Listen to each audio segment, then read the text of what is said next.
የተከበራችሁና የተወደዳችሁ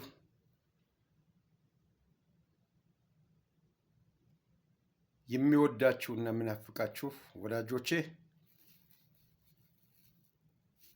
መሰረታዊ የሆነ እውቀት ሰጪ ትምህርት ነክ ቪዲዮ ይዤ መጥቻለሁ።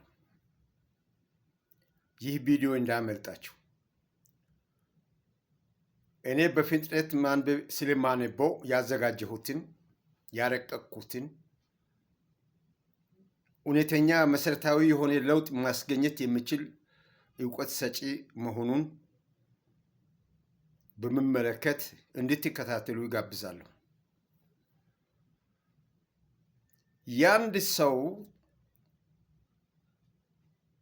ተፈጥሮ እውቀት ጠቅላላ እውቀት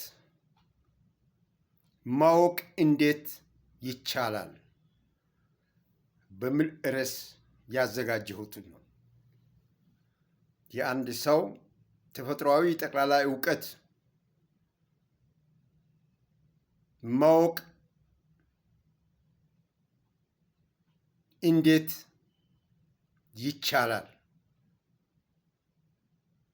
የሚል ጥያቄ አቅርቤ ይቻላል የሚል መልስም አግኝቻለሁ። ይህንም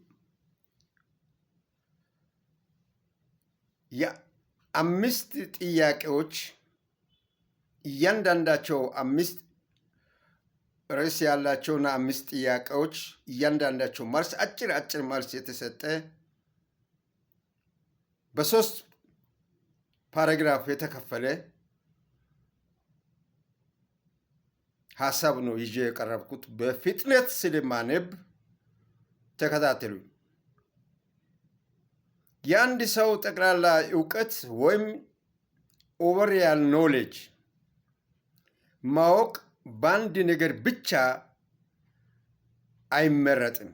ብዙ ነገሮችን መመርመር ነው የሚታወቀው። በመመርመር ነው የሚታወቀው። ዝም ብሎ በአንድ ነገር ብቻ ማወቅ አይቻልም። የአንድ ሰው ጠቅላላ እውቀት ወይ ተፈጥሯዊ እውቀት መለየት የሚቻለው ብዙ ነገር በመመርመር ነው እንጂ በአንድ ነገር ብቻ መመርመር የሚታወቅ አይደለም። ስለዚህ አንደኛ ሰውየውን በተለያዩ ጉዳዮች ላይ ጥያቄዎችን በመጠየቅ እውቀትን መመዘን ይቻላል። በምን ጉዳይ? ታሪክ፣ ሳይንስ፣ ማህበረሰብና ዓለም ጉዳዮች ላይ የሚሰጠውን መልስ የእውቀት ደረጃውን ስለሚያሳይ እዛ ላይ መፈተሽ ያስፈልጋል፣ ማየት ያስፈልጋል። ሁለተኛው የመነጋገር ችሎታውን ማየት ያስፈልጋል። የመነጋገር ችሎታ የሚለው ምንድን ነው ቢባል አንድ ሰው ነገርን በግልጽ እና በተዘጋጀ መንገድ መግለጽ ከቻለ ብዙውን ጊዜ እውቀት እንዳለው ያሳያል። ሶስተኛ ችግር ሲመጣ የሚፈታበትን መንገድ ማየት። ችግር ሲገጥም ሰውየው ችግር ሲመጣ የሚፈታበትን መንገድ ማየት። ችግር ሲያጋጥም ሰውየው እንዴት ይመረምራል፣ እንዴት ይመለከታል የሚለውን ሐሳብ መመርመር ያስፈልጋል። ይህ አስተሳሰብ ጥራቱን ያሳያል። ይህን ከመረመርክ በዛ ውስጥ የምታገኘው ጥራቱን ያሳያል። አራተኛው የሚያነበውና የሚማረውን ማየት። ብዙ የሚያነብ እና የሚማር ሰው ብዙ ጊዜ ሰፊ እውቀት አለው። ይህንን ተፈጥሯዊ ጠቅላላ እውቀት መለየት የሚቻለው የሚያነብ ከሆነ የሚማር እውቀት መሰረት የእውቀት ዘመን፣ ጊዜ፣ እድሜ አይወስንም። ሁሌ ይማራል። ከችግሮችም ይማራል።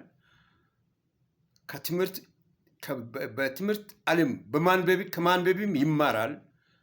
የተለያዩ ብዙ አይነት የተለያዩ ኮርሶችን በመውሰድ ይሳተፋል፣ ይማራል። ያ ሁሉ መታየት አለበት፣ ይታያል ይላል።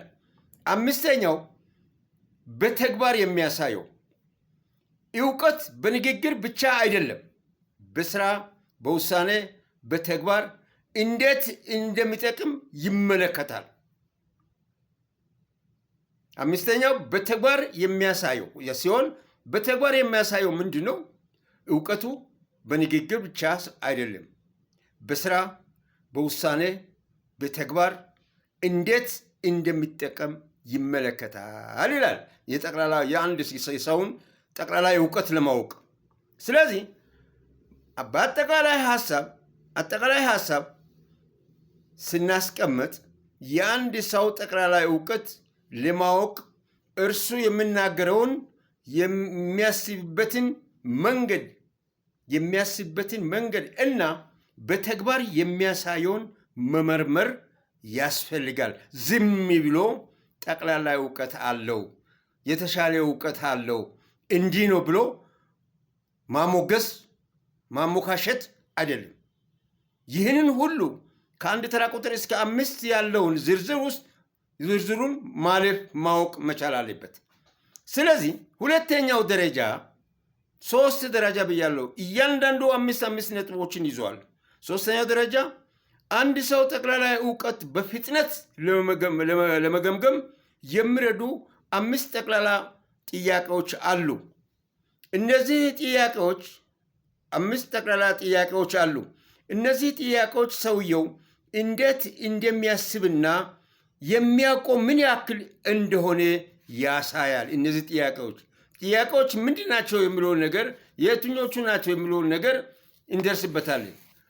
አንደኛ ስለ ዓለም ሲጠይቅ በዓለም ውስጥ ያለውን ታሪክ ሰንሰለት፣ አህጉራት ይከልላል። የአህጉራትን ክልል በሙሉ መግለጽ አለበት። ይህ የመሰረታዊ አጠቃላይ እውቀትን ይመረምራል። ሁለተኛ ስለ ታሪክ፣ ከታሪክ ውስጥ አንድ ታላቅ ክስተት ጠቅሶ እና ምን እንደሚመስል ምን እንደሚሆን መንገድ አለበት። ይህ ታሪክ እውቀትን እና የአስተሳሰብ ችሎታን ያሳያል። ይህንን እሱ ከተናገረ ስለ ታሪክ ከተናገረ ከታሪክ ውስጥ አንድ ታላቅ ክስተት አንስቶ ጠቅሶ እና ምን እንደሚያስተምር ከነገራቸው የነገረው በጠቅላላ እውቀቱ የሚያውቀውን የሚነግረው ምን እንደሚያስተምር ንገር ተብሎ ይህ የታሪክ እውቀትን እና የአስተሳሰብ ችሎታን ያሳያል። በዛን ጊዜ የእውቀትና የአስተሳሰብ ችሎታውን ማየት ትችላለህ። ስለ አስተሳሰብ እውቀትንና ጥበብ መካከል ምን ልዩነት አለ? ስለ አስተሳሰብ እውቀትና ጥበብ መካከል ላይ ምን ልዩነት አለ? ይህ የጥልቅ አስተሳሰብን ይመረምራል። ይህን ጥያቄ ለመመለስ ይህን ጥልቅ አስተሳሰብ አስቦ ተመራምሮ ከመለሰ ይህ ሰው ጠቅላላ እውቀት አለው ወደሚለው ደረጃ ያስኬዳል። ችግር መፍትሄ። ሁለት ሰዎች ከተጣሉ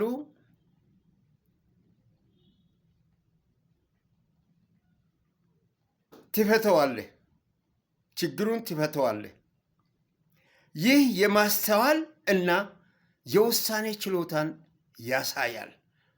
ይህ ሰው ችግር በመፍታት በኩል ያለው የጠቅላላ እውቀት ስትመለክተው ሁለት ሰዎች ከተጣሉ እንዴት ታስታርቃለህ ወይ እንዴት ችግራቸውን ትፈታለህ፣ እንዴት ታሳምናቸዋለህ የሚለውን ስትወስድ ይህን ወስደህ በምትመለከትበት ጊዜ የማስተዋል እና የውሳኔ ችሎታውን ያሳያል። ማድረግ ከቻለ ማድረግ ካልቻለ አልቻለም፣ ጠቅላላ እውቀት የለውም ማለት ነው። ስለመማር ሰው በህይወቱ ለምን መማር አለበት? ይህ የህይወት እይታውን ያሳያል። በህይወቱ ላይ ሁሉን ነገር ይማራል። አካለ መጠን ከደረሰበት ጊዜ ጀምሮ ያለውን ሁሉን ይማራል።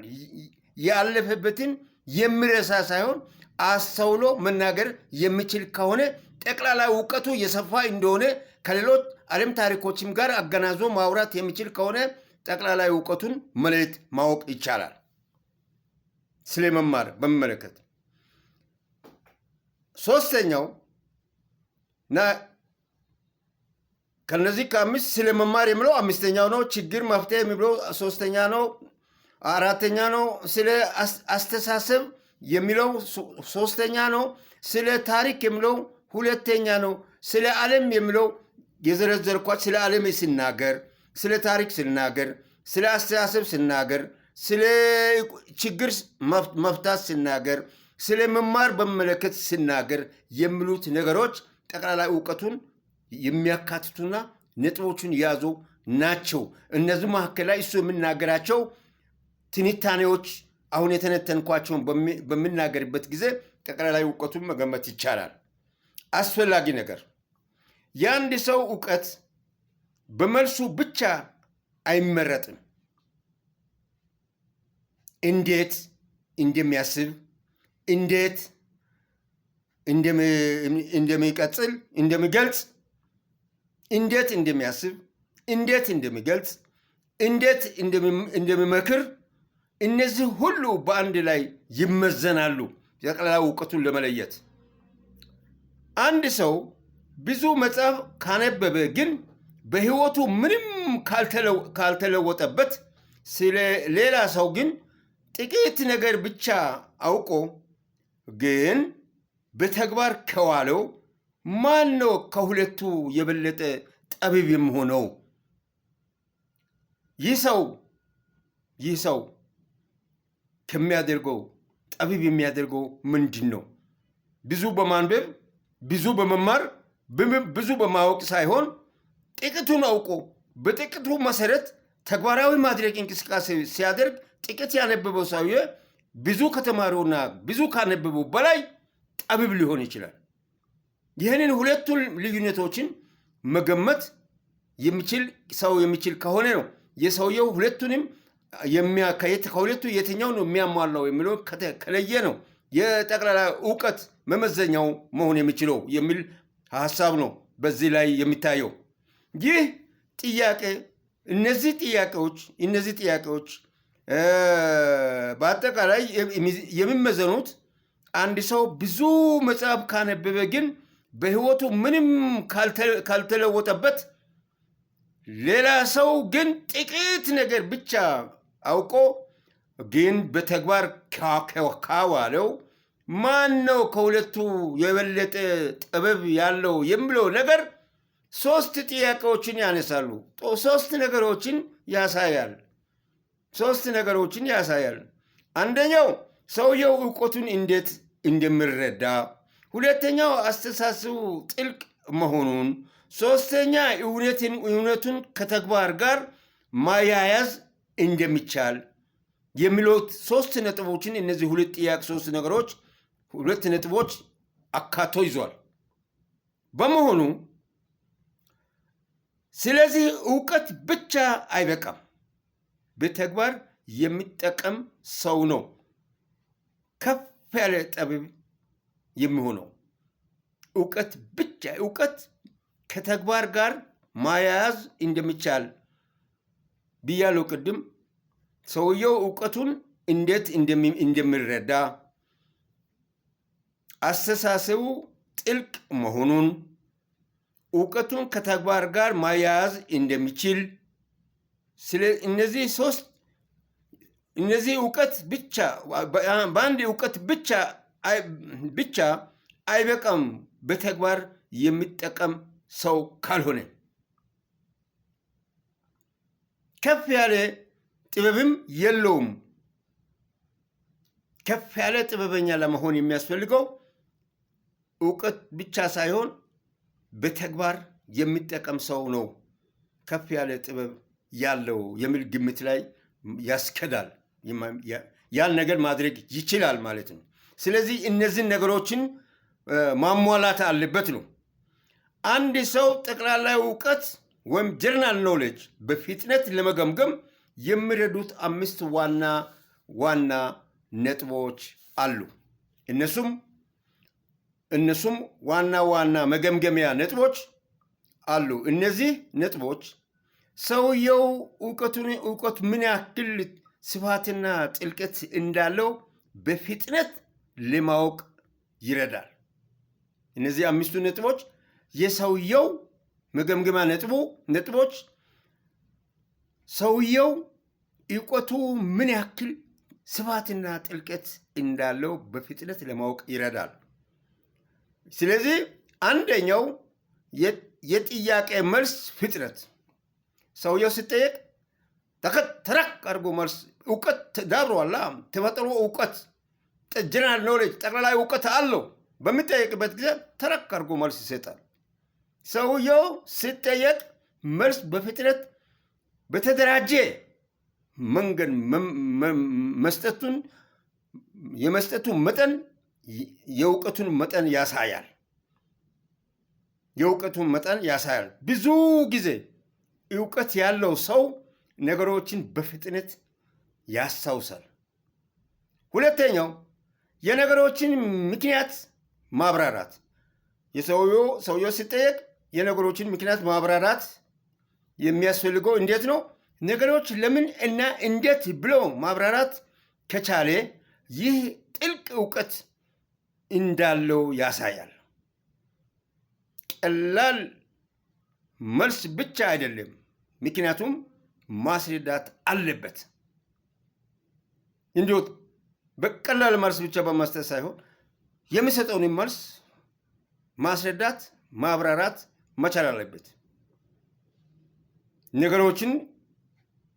የነገሮችን ምክንያት ማብራራት የሚያስፈልገው ሀሳብ ነገሮች ለምን እና እንዴት ብሎ ማብራራት ከቻለ ሰውየው ይህ ጥልቅ እውቀት እንዳለው ያሳያል። ቀላል መልስ ብቻ አይደለም፣ ምክንያቱም ማስረዳት አለበት።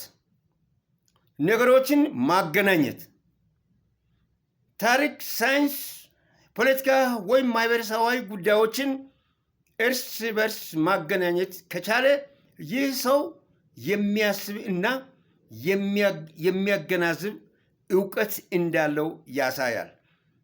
ይሄ ቅድም ያልኩት 5ቱ ነጥቦች የተፈጥሮ እውቀት ያላቸውን ሰዎች መገምገም የሚቻልበት 5ቱ ነጥቦችን ነው አሁን እየተነተንኩ ያሉት። ይቅርታ እየፈጠንኩ ስለሆነ ግራ እንዳትጋቡ 5ቱ ነጥቦች ነው እየተናገርኩ ያለው። የጥልቅ መልስ ፍጥነት፣ የነገሮችን ምክንያት ማብራራት፣ ነገሮችን ማገናኘት፣ የመጠየቅ ችሎታ፣ የማብራሪያ ቀላልነት፣ እሱ በሚያብራራበት ጊዜ ቀለል አድርጎ ለሰው በሚገባ መልክ የሚሰጡ ሁኔታዎች የተፈጥሮ እውቀት ወይም ጀነራል ኖሌጅ ካለ እውቀት ጋር በማገናዘብ መስጠት መቻሉን በቀላሉ መገምገም እንደምችል ያሳያል። ስለዚህ በአጠቃላይ ፍጥነት፣ ምክንያት ማብራራት፣ ነገሮችን ማገናኘት፣ ጥሩ ጥያቄ መጠየቅ፣ ቀላል ማብራራት፣ እነዚህ 5 ነጥቦች ሰውየው ያለውን ጠቅላላ እውቀት በፍጥነት ለመገምገም የሚረዱ ሀሳቦች ናቸው። ይሄ ማጠቃለያው ነው። ስለዚህ ቅድም የተናገርኳቸው በ4 ከፍዬ ያስቀመጥኳቸው 1 2 3 4 ብዬ ያስቀመጥኳቸው ዝርዝሮች በሙሉ የሚያጠቃልሉት የአንድ ሰው ተፈጥሯዊ ጠቅላላ እውቀት ማወቅ እንዴት ይቻላል ለሚለው ሀሳብ የተብራራ ስለሆነ ምናልባት እናንተ በዚህ እውቀት ላይ የተካናችሁ ሰዎች ካላችሁ እኔ በማንበብ ነው ያገኘሁት። በማንበብ ካገኘሁት ውስጥ ራስን በማስቀመጥ በውስጡ እንደገና መልሼ ለራሴ ጥያቄ አውጥቼ ለጥያቄዎች መልስ ለመስጠት ካነበብኩት ግንዛቤ ከወሰድኩት ጋር በማዳበር ርዕስ በርዕስ አድርጌ በአጭሩ ያስቀመጥኩት የቪዲዮ ለማቅረብ አስቤ የተዘጋጀው ሀሳብ ስለሆነ እስካሁን ድረስ የምትከታተሉ ካላችሁ እግዚአብሔር ይስጣችሁ። ቪዲዮን ላይክ ሼር አድርጉ፣ ሰብስክራይብ አድርጉ። እኔ በጣም ለፍቼ ደክሜ ነው እችን አጭር ሀሳብ ለማግኘት ብዙ ውጣ ውረድ ብዙ መጽሐፍት አንብቤ ነው ዝም ብዬ ጊዜን አባክኜ እረፍት አጥቼ አይኔ እስኪመጨሙጭ ድረስ በመነጽር እየተጠቀምኩ ነው ይህን ነገር የሚሰራው። በቀላሉ የሚገኝ ሀሳብ አይደለም። በተለይ ርዕሶቹን መያዝ በአጠቃላይ የአንድ ሰው ተፈጥሯዊ ያለው ጠቅላላ እውቀት ለመፈተሽ ለመመዘን ስንት ነጥቦች ያስፈልጋሉ ቢባል 5 ነጥቦች ያስፈልጋሉ። አንድ ሰው ጠቅላላ እውቀት በፍጥነት ለመገምገም የሚያስችሉ 5 ሀሳቦች አሉ። ከ5ቱ ውስጥ ደግሞ 3ቱ እጅግ በጣም ጠቃሚ መሆናቸውን አስቀምጧል። ስለዚህ እነዚህ 5 ነጥቦች ከላይ ዝርዝር ያለው ስለ ዓለም፣ ስለ ታሪክ፣ ስለ አስተሳሰብ፣ ስለ ችግር መፍታት፣ ስለ መማር፣ ስለ አስፈላጊ ነገር ስለ መማር የሚለውን 5ቱን አስቀምጫለሁ። ለ5ቱም አስፈላጊ የሆኑ ሀሳቦችን አቀርባለሁ።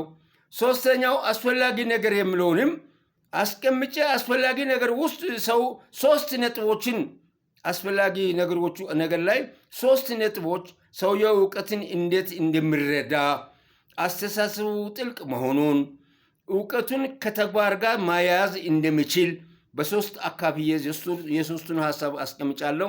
4ኛው የአንድ ሰው ጠቅላላ እውቀት ወይም ጀነራል ኖሌጅ በፍጥነት መገምገም የሚረዱ 5 ዋና ነጥቦችን አስረድቻቸዋለሁ።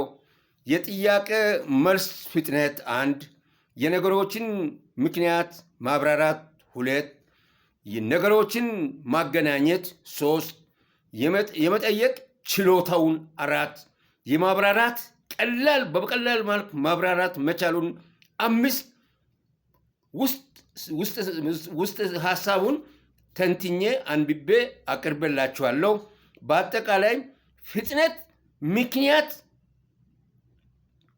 ፍጥነት መለኪያ ወይም ምክንያት ማብራራት፣ ነገሮችን ማገናኘት፣ ጥሩ ጥያቄ መጠየቅ፣ ቀላል ማብራራት፣ እነዚህ 5 ነጥቦች ሰውየው ያለውን ጠቅላላ እውቀት በፍጥነት ለመገምገም የሚያስረዱ የሚጠቅሙ ሀሳቦች ናቸው ለገምጋሚ።